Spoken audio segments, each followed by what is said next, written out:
এবং অরুর কথার শেষ নেই, চলতেই থাকে। তন্ময় সামনে তাকিয়ে, যেমন পাশের মেয়েটি কি বলছে তার গ্রাহ্য নেই, অথচ কানে প্রত্যেকটা শব্দ ভেসে আসছে এবং একজন বিচক্ষণ শ্রোতা হয়ে শুনছে। সদর দরজায় দাঁড়ানো দারোয়ান চাচা হাসে, তন্ময়কে প্রশ্ন করে, কি হয় তোমার? তন্ময়ের জবাব দিতে হয় না। অরু হুড়মুড়িয়ে এগিয়ে সামনে যায়, গলার স্বর নামিয়ে বলে, আমরা খুব আপন। কেমন আপন ভবিষ্যতে বলবো।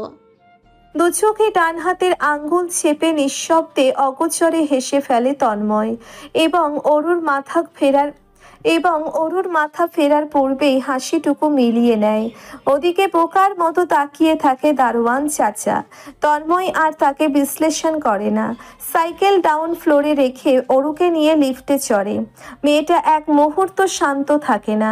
এই যে পাশে গুইসাপের মতো নড়ে চড়ে যাচ্ছে আর চোখে সমানে তাকাচ্ছে, একবার ওপরে একবার নিচে, যেন সে তন্ময়ের আগা গোড়া মুখস্থ করছে। অরু পিটপিট করে কিছুক্ষণ তাকিয়ে মুখ খোলে। কোথাও যাচ্ছিলেন তন্ময় ভাই? কোথায় যাচ্ছিলেন? তন্ময় পলক নিচু করে তাকায়। অরু তার তুলনায় ছোট, দেখতেও ছোট, লম্বায়ও ছোট। এই কারণবশত উঁচু জুতো পরে থাকে ইদানিং।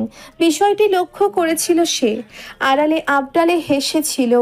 তবে আজ স্নিকার পরে এসেছে, তাই ঠিক তার বুকের মাঝের উচ্চতায় স্থান পেয়েছে। পলক নিচু করলেই ওর আগা গোড়া মাপা যায়। ঠিক তার এক হাতে সম্পূর্ণ অরু এঁটে যাবে।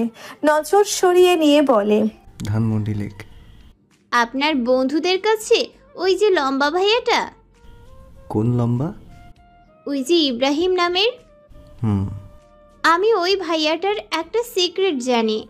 কি সিক্রেট? বলবো না। লিফটের দরজা খুলেছে, অমনি অরু দৌড়ে চলে গেল। ফ্ল্যাট চিনতেই সেখানে লাগাতার বেল বাজাতে শুরু করে।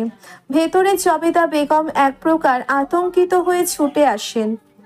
স্পটে অরুকে দেখে চটজলদি দরজা মেলে দেন। অরু ঝাঁপিয়ে পড়ে জবেদা বেগমের বুকে, কাঁদতে থাকে দিন দুনিয়া ভুলে। এই যে একটু আগে তন্ময়ের সামনে কে হাসছিল, এই মেয়েটার মোট পরিবর্তন হতে মিনিটের প্রয়োজন পড়ে না। তন্ময় আর চোখে তাদের দেখে ভিতরে ঢোকে। জুতো রেখে লিভিং রুমে আসতেই ধমকে যায়। বাড়িওয়ালা আন্টি এখনো আছেন সোফায় বসে। তন্ময়কে দেখেই মিষ্টি করে হাসেন। তন্ময় পুনরায় সালাম দেয় এবং আলগোছে নিজের রুমে চলে যায়, কথাবার্তা বাড়ানোর সুযোগ না দিয়ে। রাহনুমা বেগম চায়ের কাপে চুমুক দিয়ে প্রশ্ন করে, কি হয় আপনার? জবেদা বেগম অরুর চুলের মধ্যে আঙ্গুল চালাতে চালাতে হেসে বলেন, আমার আরেক মেয়ে। রাহনুমা বেগম হাতের ইশারায় অরুকে কাছে ডাকেন। অরু নেচে কুদে এগোয়, পাশে বসে। অমনি রাহনুমা বেগম জিজ্ঞেস করেন, কি নাম গো তোমার? আরাবি।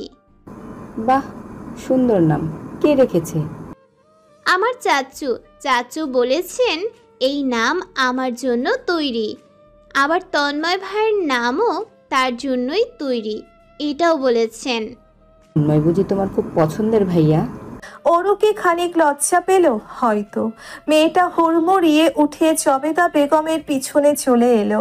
হাসলেন রাহনুমা বেগম এবং জবেদা বেগম দুজনেই। তন্ময় তখন দুয়ারের সামনে দাঁড়িয়ে বোতলটা নিতে এসেছিল। এমন কাণ্ড দেখে স্মিত হাসি ঘেঁষে আসে ঠোঁট জুড়ে। নিজের রুমে ঢুকে পুনরায় চেয়ারে বসে এসে কম বেশি সব কিছুই শুনছে। জবেদা বেগম অরুর গাল টিপে শুধালেন, কান্নাকাটি তো অনেক করলি, এখন বল কি খাবি? আবহাওয়া সুন্দর, খিচুড়ি করে দিবে বড় মা, গরুর মাংস সাথে। জবেদা বেগম হেসে মাথা দোলান, পা বাড়িয়ে রান্নাঘরে ছোটেন। তন্ময় ঠিক জানে অরু এখন ছটফটিয়ে তার রুমে ঢুকবে। হলেও তাই, এসেই মাতব্বারি শুরু করেছে। নিজে নিজে এটা ওটা করে ধরে দেখছে। তন্ময়ের রুমে এভাবে ঢুকে সব কিছু হাতানোর সাহস বাড়িতে কারোর নেই, কেউই করে না মূলত। অথচ এই মেয়েটা তার রুমের সব কিছু ওলট পালট করে দেখবে। তন্ময় একটা সাধারণ ধমক ছাড়া কিছুই বলতে বলতে পারে না। এই যে এখন সে তন্ময়কে ডিঙিয়ে টেবিলের সব ধরছে, শব্দ করে প্রশ্ন করছে, এটা কি ওটা কি। তন্ময় এক পর্যায়ে গম্ভীর স্বরে ডাকে, অরু। একটু দেখছিলাম মাত্র। এতটুকু বলে চুপচাপ বিছানার কোণে গিয়ে বসে পড়ে। তন্ময় সেদিকে একবার তাকিয়ে পুনরায় নজর ল্যাপটপে ফেলে।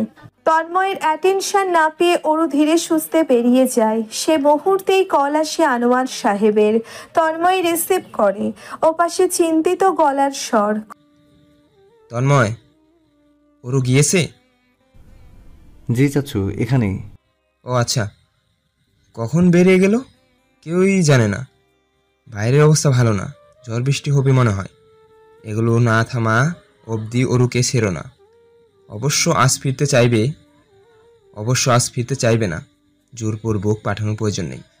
একটা দিন থাকুক। বড় বড় মা করে পাগল হয়ে গেছে মেয়েটা। জি আচ্ছা, ঠিক আছে চাচু। কল কেটে দরজার দিকে তাকায় তন্ময়। অরুর কণ্ঠের স্বর ভেসে আসছে রান্নাঘর থেকে। জবেদা বেগমের সাথে হই হুল্লোড় করছে। পকেটে ফুলটা এখনো রয়েছে, সেটি হাতে নেয়। ছোট ফুল, খুব আলগোছে ফুলটা ডায়েরির ভেতর রাখে।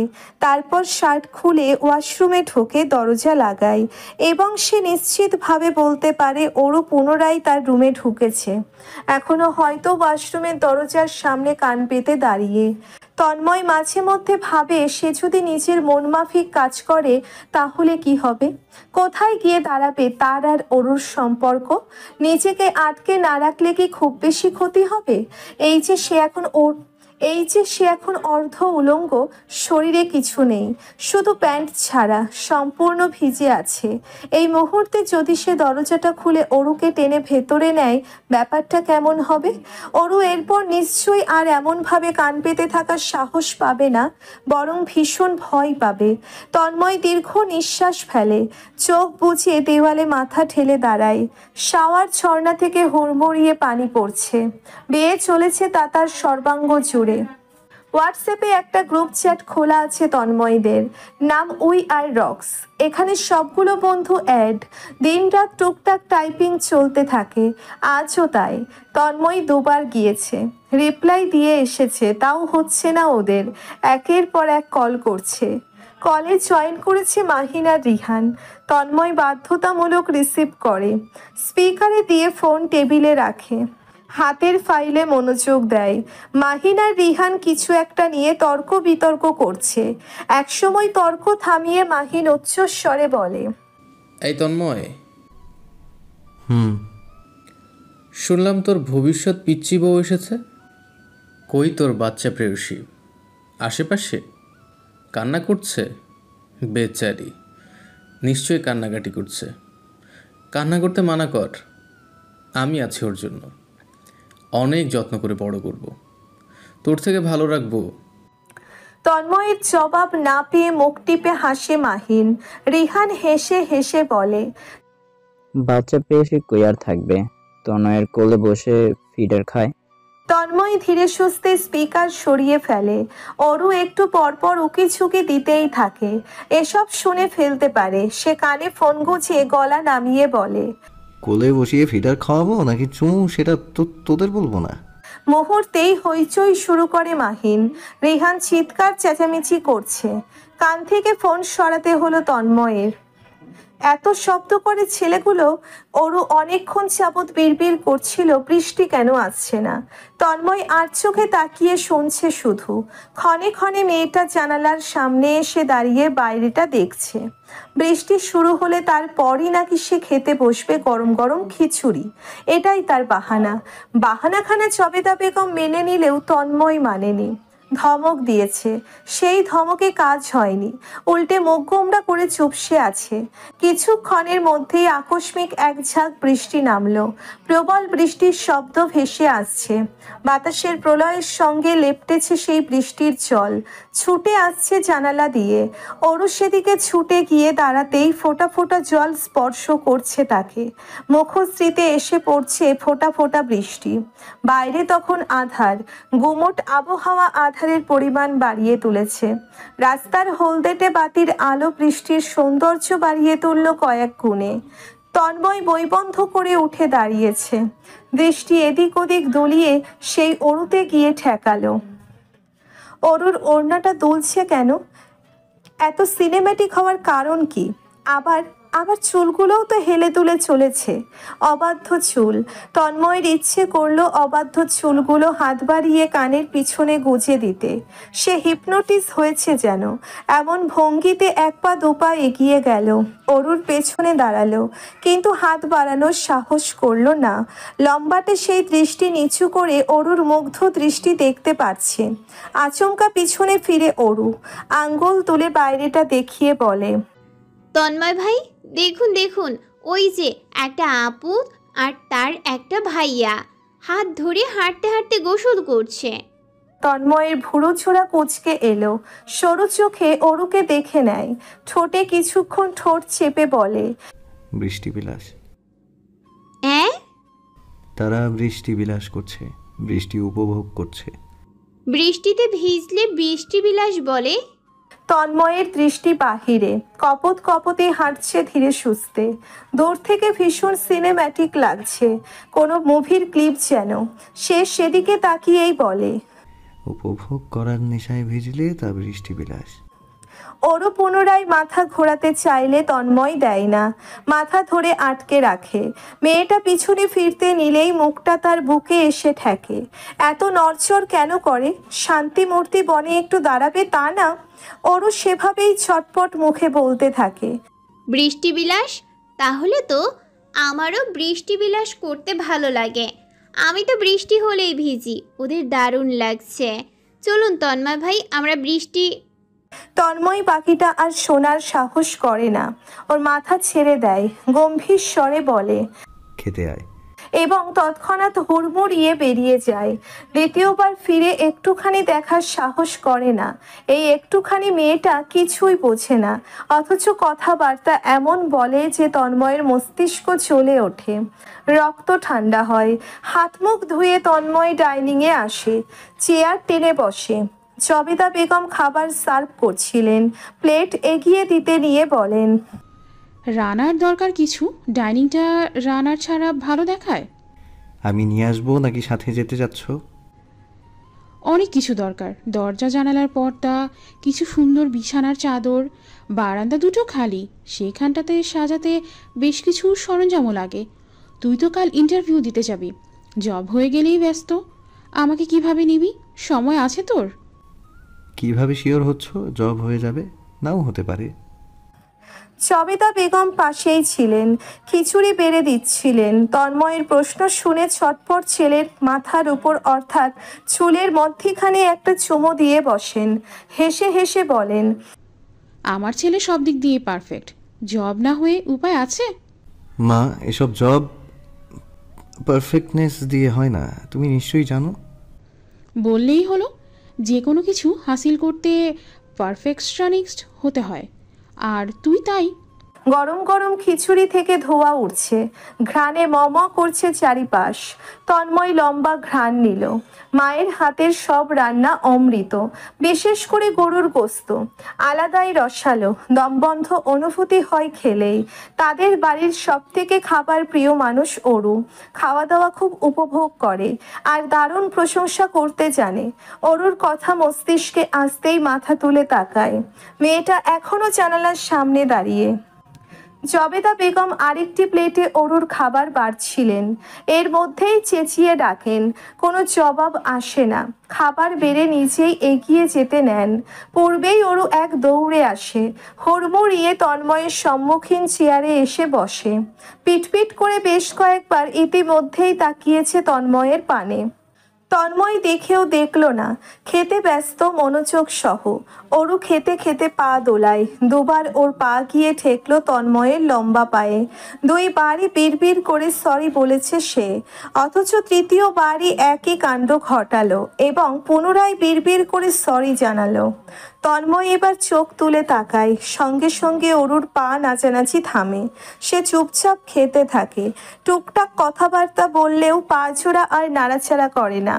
সকাল 9:35 তন্ময়ের জব ইন্টারভিউ, খুব বড় লিমিটেড কোম্পানি। আর সে ইন্টারভিউ দিচ্ছেও খুব ভালো পদে। বিশেষ প্রস্তুতি দরকার এবং সে নিচ্ছেও মনোযোগ সহ। শুধু মাঝে মধ্যে অরু চলে আসে মস্তিষ্কে, আশেপাশে আছে বলে একটু বেশিই আছে। বৃষ্টি থেমেছে গভীর রাতে, ঠান্ডা আবহাওয়া, জানালা খোলা, বাতাস আসছে। অ্যালার্ম ঘড়িটা বেজে ওঠে। 6টায় দেওয়া ছিল। তন্ময় বাহাতে ঘড়িটা বন্ধ করে, বিছানার হেডবোর্ডে পিঠ ঠেকিয়ে উঠে বসে, কপাল ধরে মাসাজ করতে থাকে। পরপর সেলফোন বেজে ওঠে। কল করছে মোস্তফা সাহেবের ম্যানেজার। তন্ময় ধরে না। পরপর আবার সেক্রেটারি কল করে। দুজনেই একসাথে কল করছে। তন্ময় জানে কি জন্য করছে, এর জন্যেই রিসিভ করেনি। করলেই প্যান প্যান করবে, অন্য কোম্পানিতে জব করবে, সে ব্যাপারটা তার বাবা চাচারা মেনে নিতে পারছে না। শাহজাহান তন্ময় জব ইন্টারভিউ দিবে ভেবেই হয়তো তার বাবার 404 ডিগ্রি জ্বর গায়ে। উঁচু নাক নিচু হয়ে যাচ্ছে যেন। নিজের বাবাকে সম্পূর্ণভাবে চেনে সে। উঠে ফ্রেশ হয়ে রুম থেকে বেরোয়। জবেদা বেগম উঠে পড়েছে। তিনি খুব ভোরে ওঠেন, আজও তাই। তন্ময়কে দেখেই অশান্ত হলেন। এত রাত করে জেগেছিলি, আবার এত তাড়াতাড়ি উঠে পড়লি? শরীর খারাপ করবে না? আমি ঠিক আছি মা। আব্বা, কি খাবি ব্রেকফাস্টে? পরোটা করব? তন্ময় পরোটা খাই না, ব্রেড খাই জেল দিয়ে। ফ্রিজে আছেও, কিন্তু পরোটা খাই অরু। পরোটা দিয়ে আলু ভাজি পছন্দ ওর। তন্ময় বলে। আচ্ছা, অরু উঠেছে? জবেদা বেগম হাসতে লাগলেন। না, ওঠেনি, তবে সকাল সকাল তুলে দিতে বলেছে। উঠিও না, ঘুমাক।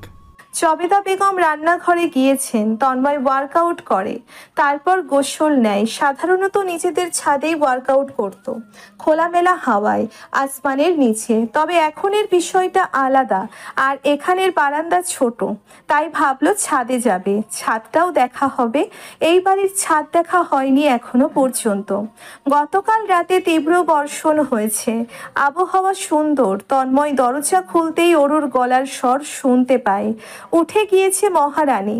আনমনে হেসে সে একটু তাড়াতাড়ি বেরিয়ে যায়, তবে তাড়াতাড়ি বেরিয়েও লাভ হয় না। অরু তাকে দেখে ফেলে, চেঁচিয়ে বলে। তন্ময় ভাই, দাঁড়ান দাঁড়ান, আমিও যাব, আমিও যাব। তন্ময়ের পিছু পিছু অরু ছুটছে। কোনো রকম মুখ ধুয়ে এসছে, ঘুম ভাঙা চোখ, চুলগুলো এলোমেলো। কয়েকবার সিঁড়ি ভেঙে উঠতে গিয়ে পড়তে নেয়। রেলিং ধরে নিজেকে ধাতস্থ করে। তন্ময় পদচারণ স্লো করে। অরুকে আগে যেতে দেয়। সে পিছু পিছু ওঠে, তবুও ফিরে যেতে বলে না। আগেকার মতো তো আর এই ঘুমন্ত মুখ সচরাচর দেখতে পাবে না। এই যে অরু চুলগুলো দুহাতে বাঁধার চেষ্টা করছে, দৃশ্যটা কতটা প্রিটি তা কি অরু জানে? কতটা আবেদনময়ী দেখায় বোঝে? কখনো কি জানতে পারবে তন্ময়ের হৃদয়ে হিম শীতল বাতাস বয়ে যায়? জবেদা বেগম অরুর চুল বেঁধে দিতে চেয়েছেন, কিন্তু মেয়েটা বাঁধবে না। মহিষের মতো ঝড়ের বেগে ছুটে গিয়েছে। এখন অগোছালো চুলের বাহার, লম্বা চুলগুলো এলোমেলো, হাতে হেয়ার ব্যান্ড আছে। তন্ময় সিঁড়ির মাথায় থমকে দাঁড়ায়। তার দেখা দেখি অরুও থেমে যায়। তন্ময়ের হাতের ইশারা দেখে কিছুটা কাছে এগিয়ে প্রশ্ন করে। কি হয়েছে? ছাদে যাবেন না? ব্যায়াম করবেন না? ঠিক আয়, হেয়ার ব্যান্ড দে। অরু হেয়ার ব্যান্ডটি খুলে দেয়। চেনা পরিচিত ভঙ্গিতে পিঠ তন্ময়ের দিক তাক করে দাঁড়িয়ে পড়ে, যেন সে জানে কি করতে চায় তন্ময়। আচার আচরণে সবটাই স্পষ্ট। তন্ময় বাম হাতে হেয়ার ব্যান্ড দিয়ে ওর চুলগুলো দুহাতে পেঁচিয়ে নেয়। উঁচু করে ঝুঁটি করে দিতেই অগোছালো চুলগুলো কিছুটা বাধ্যগত হয়। অরু তখন লাজুক ভঙ্গিতে ছটফটে আচরণ করছে। গাল দুটো কেমন ফুলে উঠছে, পাপড়ি কাঁপছে, পলক ফেলছে অস্বাভাবিক রকম। তন্ময়ের গাঢ় চোখে অরুর কার্যকলাপ ঘুরছে। একসময় টেনে হিঁচড়ে নজর ফিরিয়ে নেয়, সাবলীল ভঙ্গিতে সামনে পা বাড়ায়, অথচ ভেতরে এক অদ্ভুত ব্যাকুলতা। ছুঁয়ে দেবার প্রকট ইচ্ছেটা গোপনে দমন করা। সুন্দর পরিষ্কার পরিচ্ছন্ন চাঁদ, হরেক রকমের রং বেরঙের ফুল গাছের টব সাজানো, জমিনের চারিপাশে ছড়িয়ে ছিটিয়ে পড়ে আছে ফুলের পাপড়ি। বাতাসে সেগুলো এদিক সেদিক নড়ছে। সিলভার রঙের একটি বড় সড়ো দোলনাও মধ্যে বসানো। আজকের আবহাওয়া দারুণ। আশপাশ শান্ত।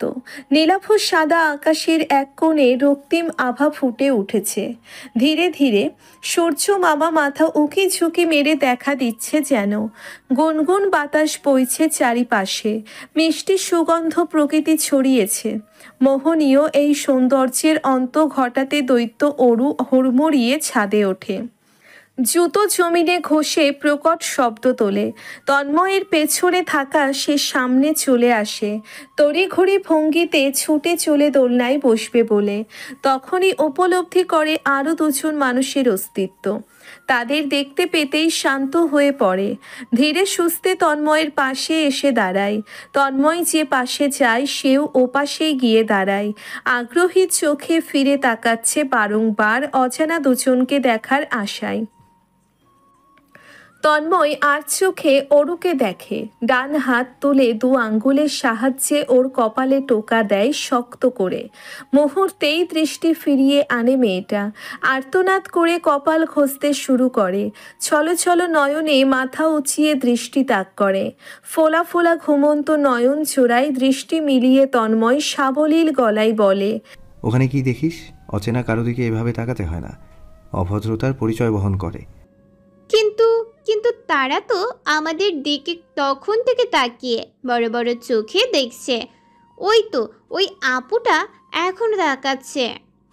সেটা তাদের বিষয়, তবে তুই তাকাবি না। আমি তো লুকিয়ে লুকিয়ে দেখছি। সেভাবেও দেখবি না। তাহলে কি আপনি লুকিয়ে তাকাবেন? আমি কেন তাকাবো? দেখার জন্য। দেখার মতো ওখানে কিছু আছে? নেই। তন্ময় দীর্ঘ নিঃশ্বাস ফেলে। চুপ। অরুর মুখ বন্ধ হয়।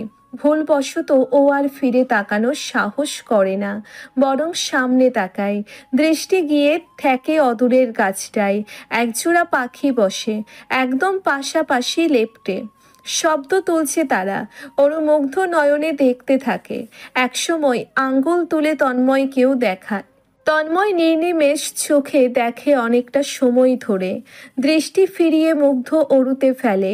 তার ইচ্ছে করলো অরুর একটা ছবি তোলার। তুলবে কি ভাবতে ভাবতেই পকেটে হাত ঢোকায়।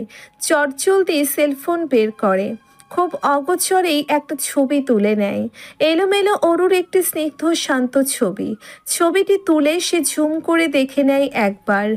অরু প্রশ্ন করে আগ্রহী গলায়, ব্যায়াম করবেন না? আমার ব্যায়াম করা নিয়ে তোর এত কনসার্ন কেন? আপনি না বললেন ব্যায়াম করবেন? কখন বললাম? মানে আপনি তো করেন। তো এমনি কিছু না। অরু হাঁসফাঁস করে চুপসে যায়। অন্যদিকে ফেরে।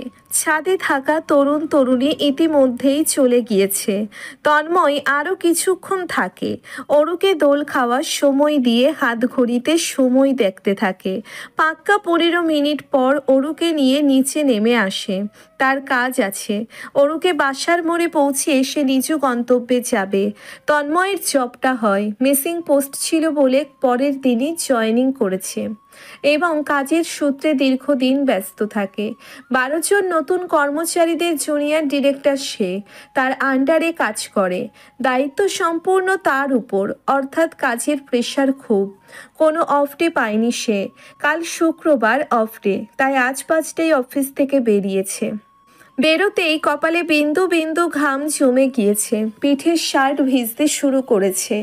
শরীর জ্বলছে। কিছুক্ষণের মধ্যে গরমে ঝলসে যাবে যেন। সারা বছর এসিতে থাকায় এই বেহাল দশা তার। শুধু যে তার তা নয়, জবেদা বেগমেরও খারাপ অবস্থা। মা তার কিচ্ছুটি মুখে বলে না, তবে তন্ময় বোঝে। চোখ গেল অদূরে। একটি গাড়ি দাঁড়িয়ে গাছের আড়ালে। তন্ময় চিনে নিয়েছে গাড়িটা। শাহজাহান মোস্তফা সাহেবের গাড়ি চিনতে ভুল হবার কথা নয় তার। অগোচরে হেসে নজর ফেরায়। প্রায় 2-1 দিন পরপরই সে বাবার গাড়িটা দেখে। ভেতরের মানুষটাকে না দেখেও বুঝতে পারে তার হাহাকার। কতদিন কথা হয় না, দেখা হয় না, একসাথে বসে চা কফি খাওয়া হয় না, শোনা হয় না তার নামের ডাকখানা। দীর্ঘ নিঃশ্বাস বেরিয়ে আসে ভেতর থেকে। কিছুটা হেঁটে গিয়ে রিকশা দাঁড় করায়। উঠে পড়ে ব্যস্ত পায়ে। আর একবার আর চোখে দেখে নেয় আড়ালে থাকা গাড়িটা। সে সময় ফোন বাজে। পকেট থেকে বের করে চোখ বোলাই স্ক্রিনে। মাহিনের কল। সে রিসিভ করে শান্ত গলায় বলে, আসছি। রিকশাটা যেতেই গাড়িটা আড়াল হতে বেরোয়, রাস্তায় নামে। ড্রাইভিংয়ে বসা ড্রাইভার রফিক মিয়া প্রশ্ন করেন, স্যার তন্ময় বাবাকে ফলো করব? মোস্তফা সাহেব গম্ভীর মুখে বন্ধ জানালার পানে চেয়ে নিশ্চুপ হয়ে আছেন। রফিক মিয়া লুকিয়ে লুকিং গ্লাস দিয়ে স্পষ্ট মোস্তফা সাহেবের লাল চোখজোড়া দেখতে পাচ্ছেন। ঘামে ভেজা কপাল খানাও দৃষ্টির মধ্যে। ঠোঁট ভিজিয়ে তিনি ছোট স্বরে ডাকেন, স্যার এসিটা অন করে দেই, ঘেমে যাচ্ছেন। না। জি আচ্ছা। গাড়ির মধ্যে নিস্তব্ধতা বয়ে চলেছে। মোস্তফা সাহেব কথা বললেন না দীর্ঘ সময়। রফিক মিয়াও আগ বাড়িয়ে কথা বলার সাহস পেলেন না। চুপচাপ বসে। গাড়ির ইঞ্জিন বন্ধ। আর চোখে লুকিং গ্লাসে তাকাচ্ছেন বারবার। এক পর্যায়ে শুনতে পেলেন মোস্তফা সাহেবের গলা। অভিমান উপচে পড়ছে। খুব শুকনো লাগছে না দেখতে, শুকিয়ে গেছে, গায়ের রং চেপেছে, গরম একটু সহ্য করতে পারে না, সচরাচর গাড়ি ছাড়া চলাচল করে না, অথচ এখন কিভাবে চলছে। গাড়ি পাঠালাম, অ্যাকসেপ্ট করলো না, ফেরত পাঠালো, কার্ডগুলো নিল না। কার সাথে এত জেদ ওদের? জেদ কি ওদের একার আছে, আমার নেই? রফিক মিয়ার মায়া হলো। বাবা ছেলের দারুণ বন্ডিং চোখের সামনে নদীর জলে ভেসে যাচ্ছে। দুজন দুদিক দিয়েই কষ্ট পাচ্ছে একটি সাধারণ বিষয় নিয়ে। বড্ড ভেবে চিনতে বলেন, স্যার তন্ময় বাবার ইচ্ছেটা পূরণ করে দিলেই তো সব ঠিকঠাক হয়। তুমি জানো ওর ইচ্ছেটা কি? না স্যার। তাহলে মুখ বন্ধ করে গাড়ি চালাও, বাসায় যাব। চুপসে যায় রফিক মিয়া। জিজ্ঞেস করার আর সাহস হয় না মনের গহীনে থাকা প্রশ্নটি। কি এমন ইচ্ছে যে পূর্ণ করা যাচ্ছে না? রক্তিম আভা আকাশ জুড়ে। সন্ধ্যা ঘনিয়ে এসছে। উত্তরার আগে পঞ্চবতীর পাশে গিয়েছে নদীর স্রোত।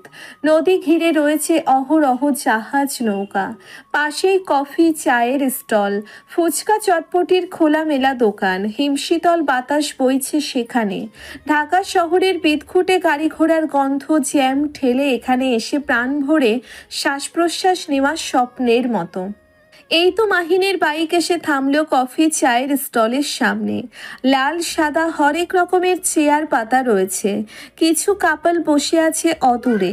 মাহিনের পেছনেই তন্ময় ছিল। সে হেলমেট খুলে নেমে আসে। এখনো তার গায়ে লেপ্টে সকালের ফর্মাল স্যুট। অফিস থেকে সোজা এসেছে।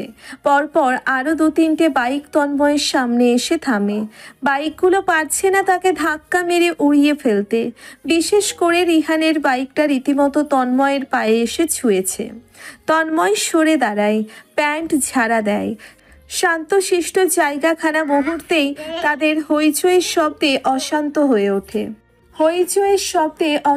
হয়ে ওঠে। মাহিন চেঁচিয়ে 7 কাপ কফির অর্ডার দিয়ে আসে। গোলাকার ভঙ্গিতে সবাই বসেছে।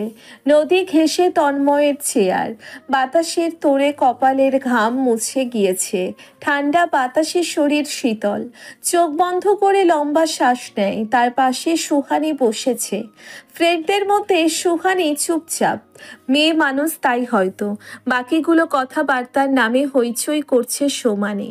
খুব ছোট গলায় সুহানি প্রশ্ন করে, কেমন কাজের চাপ? মোটামুটি। আঙ্কেল এখনো কিছু বলেনি? তন্ময় হাসে। এই যে অরু শুধু তোর, এবং তোর হাতেই ওকে তুলে দিবে। তন্ময় হাসে, মুখে কিছু বলে না। পকেটে ফোনটা টুনটুন শব্দ তুলছে। তন্ময় সেলফোন বের করে চোখের সামনে ধরে। অরুর মেসেজ। একটি পায়ের ছবি পাঠিয়েছে। নূপুর পড়েছে। সাদা পায়ে রূপার নূপুর। রিনঝিন শব্দ তোলে নিশ্চয়ই। এই নূপুর পরে তন্ময়ের চারিপাশে না হাঁটলে পড়ার কোনো সার্থকতা আছে? নেই, একদমই নেই। গুনে গুনে 15 দিন ধরে অরুকে দেখা হয় না। চোখের তৃষ্ণা মেটাতে, বক্ষের অশান্তি দূর করতে অরুকে দেখা দরকার। একবার কি রাস্তার মোড়ে পৌঁছে অরুকে বেরোতে বলবে? গম্ভীর মুখে খুব শক্ত চোখে দেখে নিবে প্রাণ ভরে। তারপর একটা ধমক দিয়ে বলবে, বাসায় যা এক্ষুনি, ব্যাস, অরু নিশ্চয়ই কিছু বুঝতে পারবে না। ওই মেয়েটা তো গাধা, গাধার মতো শুধু লুটুর পুটুর চোখে তাকায়।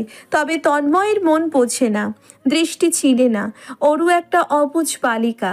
ঘড়ির কাঁটা ঘুরছে রাত 11:10। গরম গরম 2 কাপ চা শেষ করেও তন্ময় সিদ্ধান্ত নিতে পারল না। অরুকে কি বেরোতে বলবে একটু, নাকি বলবে না। দোটানায় সে অনেকক্ষণ ধরে দাঁড়িয়ে ব্যস্ত পায়ে পায়চারিও করছে।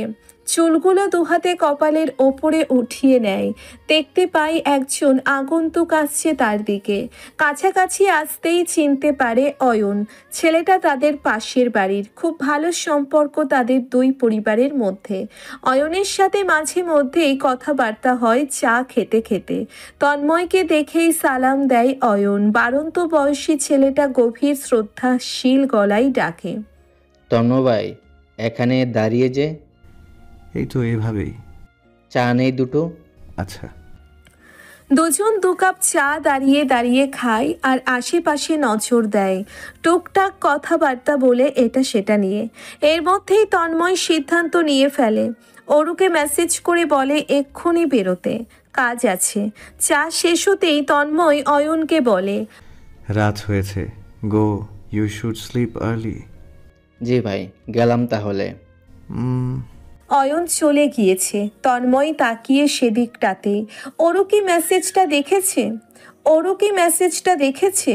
যদি না দেখতে পায় হয়তো ঘুমিয়েও পড়েছে। সে কি কল করবে একটা? ফোন হাতে ব্যাকুল নয়নে পথের পানে চেয়ে। এ সময় অদূরে আধারের মধ্যে ছোট একটা শরীরের দেখা মিলল।